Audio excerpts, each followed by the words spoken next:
This is Greg Gallagher with G3 Investors, and this is a G3 special report. Well, today, February the 5th, we had a big drop in the market. Um, the Dow was down 1,175 points. That's the largest one-day point loss in history, although percentage-wise, it's relatively small because, after all, the Dow is just coming off of 26,600. But a 4.6% drop is nothing to sneeze at. And red was everywhere, as we can see. Ranged from 1.8% drop on the New York Exchange to 4.6 on the Dow, 3.8 for the NASDAQ, and 4.1 for the S&P 500. So how did Bob do? Let's take a look at that comparison of the model portfolios. Ooh, Bobby boy got hurt pretty bad here.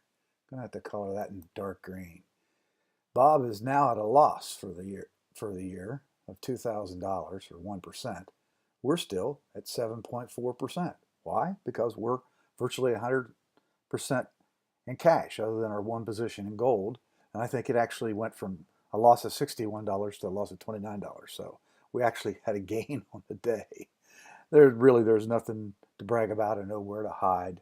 It just is what it is. But anyway, I did correct the one error I had on here. You can see that basically we have one trade that's triggered and we have one open position.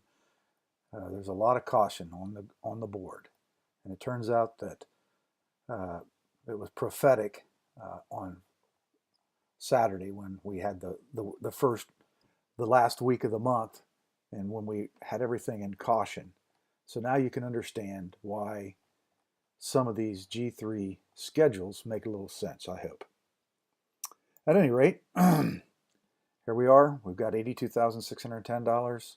Nothing's really changed because that all happened over the weekend. Or I reported this over the weekend. It all happened last week. Actually, some have it happened on the 16th and the 24th, but the 29th, the 30th, the 31st, and the 2nd of February were the big days where we got taken out of the market or stopped out. I don't mean we were taken out. We were stopped out for nice gains.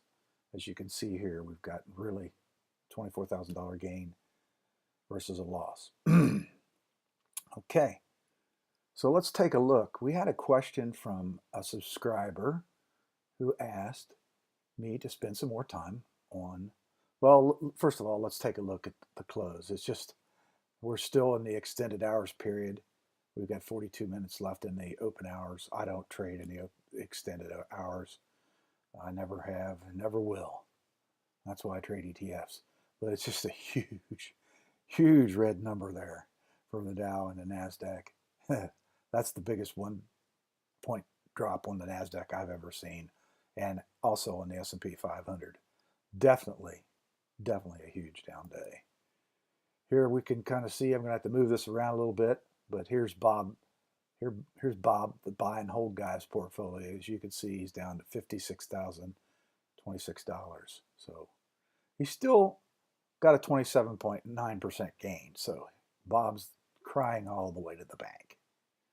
Okay, now as I promised, the subscriber, we'll look at a better explanation of what happens on a parabolic move. A parabolic move, it's going up steadily, okay, and then it just takes off and goes up. Almost, it's not 90 degrees, but it's more than 45 degrees, okay?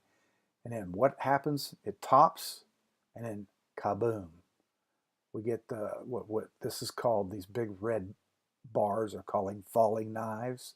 You don't want to grab a hold of them. You'll get cut. That's the Dow Jones Industrial Average. But let's take a look at some of the other ETFs that we track and follow. SMH, that's semiconductors. That wasn't quite a parabolic move. That was one that I was concerned about. Well, it turns out my concerns were well founded. Let's look at XLK. That we know that's a big leader. Okay, there's one that had a parabolic move here, and boom, there it is. It took it basically 3 or 4 days to go below its 50-day moving average, and it took, well, since the beginning of the year, about three or 4 weeks to get up here. So that's another example of a parabolic move. If we look at the SPY, you're going to see the same thing, same sort of move, even more dramatic. That is a big down bar. The other thing you'll notice here is look at the massive volume on these things.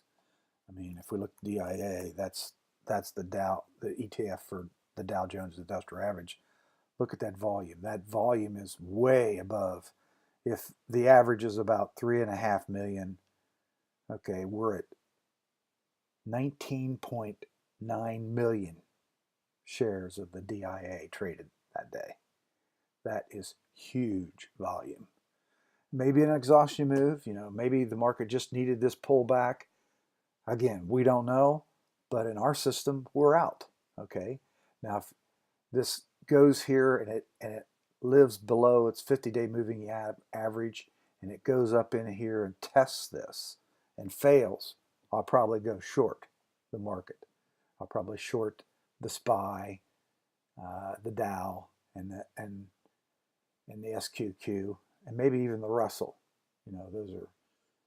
But right now, I'm not a genius, so I couldn't figure it out this short here. I would have taken this short and made a fortune, but it's really hard to catch a move like that, folks. It really is. I would expect the market to go sideways a little bit here. I certainly don't want to see investors getting crushed anymore. So I would expect it would be totally normal for this market to retrace by 50% here. That would be completely normal. Okay, let's take a look at gold because it's holding up pretty well. There we go. Yep, it's holding up very well. Not bad at all. We got in at 127, and we got just a little bit of a pullback here. Yeah, another ETF that's holding up well is, even though we're out of it, it is the coal ETF. Okay, Donald Trump said he was going to bring back coal. Looks like he has. There's no doubt about it. Anyway, this is meant to be a brief one, so last thing I want to show you is the heat map. This, folks, is a one-day performance of the S&P 500. Anybody notice any red? Wow, I have never in all of my trading experience since 2005 when I started doing this. There's TripAdvisor. I don't know what happened. They must have. That's the only green on the screen there. And then there's Church and Dwight Company. I don't know much about either one of them. Maybe they reported their quarterly earnings or something, but that's the only green on the screen. Well, hope I cleared up what a parabolic move is and what happens afterwards. This is Greg Gallagher saying good luck, good trading, and best wishes for success in 2018.